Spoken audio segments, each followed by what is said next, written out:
Welcome to the Banker Lamp. Please enjoy the video. You begin by powering the Blackbuck GPS and verifying essentials so positioning works immediately.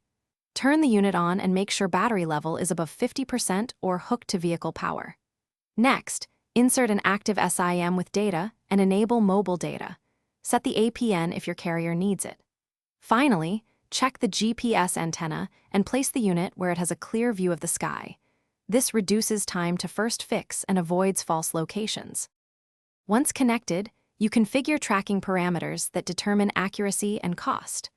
Log into the Blackbuck app or portal and choose an upload interval. Short intervals give live tracking, while longer ones save data. Then set geofences for important zones and enable driver ID and ignition detection so events map to behavior.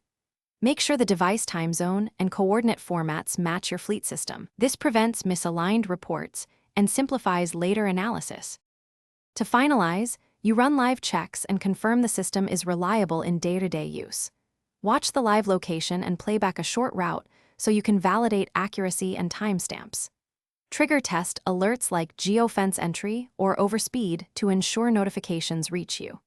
If tracking fails, reboot the unit, confirm SIM data allowance and APN, and inspect the antenna for obstructions. This single troubleshooting step resolves most connectivity and fix issues quickly. Thanks for watching. If this was helpful, leave a like and consider subscribing. See you next time.